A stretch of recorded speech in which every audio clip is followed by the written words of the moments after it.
notre mission, c'est de diffuser les données qui sont acquises dans le cadre de l'OREM. Donc, depuis 15 ans, nous mettons en place des outils pour partager ces données sur notre portail web, en respectant des standards et des référentiels internationaux. Et nous faisons remonter ces données vers des portails scientifiques au niveau national, comme par exemple celui de l'infrastructure de recherche Dataterra. Donc au travers de tous ces outils, on est en mesure de toucher une partie de la communauté scientifique des thématiques de l'OREM. En revanche, il est malheureusement peu probable que nos données soient facilement utilisables par la société civile pour tout un tas de raisons.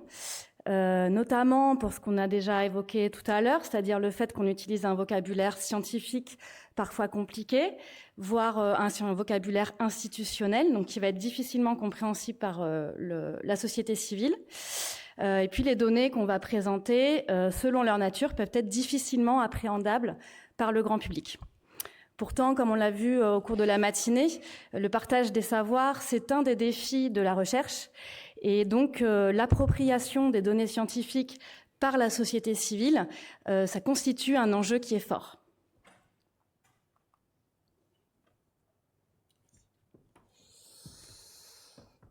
Alors, comment mieux présenter nos données pour en faciliter l'accès et l'usage? Donc, pour tenter de répondre à cette question, nous avons identifié deux principaux leviers. Donc, d'une part, c'est l'amélioration du design numérique, et d'autre part, c'est l'adaptation des contenus. Donc, ici, entendu comme données scientifiques. Donc, pour améliorer le design, ça implique par exemple d'utiliser des méthodes de conception centrées utilisateur, de simplifier la terminologie, d'améliorer l'accessibilité, les parcours et l'esthétique des interfaces.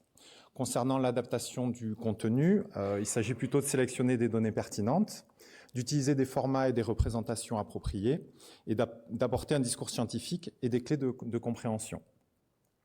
Donc cette démarche qu'on met en place s'appuie entre autres sur les recommandations du service DesignGouv porté par la DINUM. Donc, dans un contexte pluridisciplinaire où les données sont variées, cela oblige à s'interroger sur ce qu'on veut faire avec nos données. Donc, quels sont les besoins et les objectifs des utilisateurs? Quel savoir on veut transmettre? De quelles informations a-t-on besoin pour les transmettre? Quels sont les critères pertinents pour sélectionner les données? Quel discours scientifique adopter? Et finalement, comment simplifier sans dénaturer et maintenir la rigueur scientifique? D'autres difficultés potentielles, c'est d'être en capacité de mobiliser des compétences transverses spécifiques et d'obtenir des retours soit des utilisateurs ou des scientifiques. Alors, où en sommes-nous? Donc, concernant le volet de facilitation d'accès à la donnée, nous avons commencé à simplifier les concepts et la terminologie de l'observation. C'est toujours un travail en cours. Nous avons identifié et formalisé les objets clés du domaine. Nous avons organisé le contenu autour des thématiques de l'observatoire et nous avons également défini des termes spécifiques destinés au grand public qu'on a organisé dans un glossaire pour les définir. On a aussi travaillé à la mise en place des parcours utilisateurs croisés.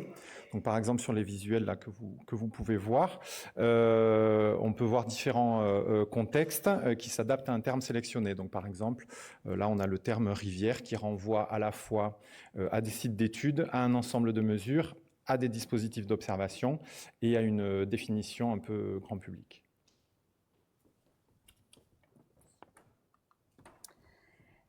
Nous avons également commencé à travailler sur l'adaptation des contenus, donc ici les données, en abordant différents cas d'études. Donc cet après-midi, par exemple, on organise un atelier avec des scientifiques de l'OREM et des enseignantes et des enseignants de SVT pour nous aider à mieux identifier les besoins de l'enseignement secondaire quant à l'utilisation des données d'observation de l'OREM.